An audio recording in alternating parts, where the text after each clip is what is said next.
Hello guys, আজ একটু বেরোচ্ছি ছেলের কলেজের উদ্দেশ্যে। প্রথমেই ছেলে বাইকটা নিয়ে বেরিয়ে পড়লো। তারপর ছেলে বলছে, বাবা বাইকটা তুমি চালাও। যেহেতু কলেজের কাজ আছে তাই আমি কোনো চিন্তা ভাবনা না করে বাইকটা আমি চালাতে থাকলাম। আর আমি আমার ছেলের সাথে কলেজের ব্যাপারে কিছু আলোচনা করতে করতে বাইক নিয়ে মেন রোড দিয়ে আস্তে আস্তে যেতে থাকলাম। রাস্তায় খুব জ্যাম ছিল। ছেলে বলছে, বাবা গাড়িটা দেখে শুনে চালাও। ছেলে বলছে, বাবা আর কতক্ষণ লাগবে? আমি বললাম, প্রায় এসে গেছে, ধৈর্য ধরে বসো। আর একটু বাইক চালাতেই ছেলের কলেজের দর্শন পেয়ে গেলাম। আর গাইস, আমি কলেজে ঢুকেই বাইকটা সাইড করে রাখলাম। বাইকটা সাইড করে রেখে যেহেতু নতুন জায়গা তাই কলেজের চতুর্ধারটা দেখতে থাকলাম।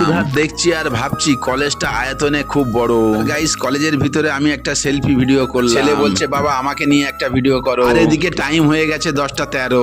বাইরে ঘোরাঘুরি না করে কলেজের ভিতরে ঢুকে গেলাম। আর গাইস, কলেজের মধ্যে ঢুকে দেখলাম কেউ এখন আসেনি, তাই আমার ছেলে বসে পড়লো। আর আমি বাইরে বেরিয়ে এসে কলেজের নামটা দেখার চেষ্টা করছি। আর গাইস, ছেলে এদিকে কলেজের কাজকর্মটা মিটিয়ে নিল। গাইস, তোমরা বলো কলেজটা কোথায় অবস্থিত আর এই কলেজটা কেমন লাগলো জানাতে যেন ভুলো না।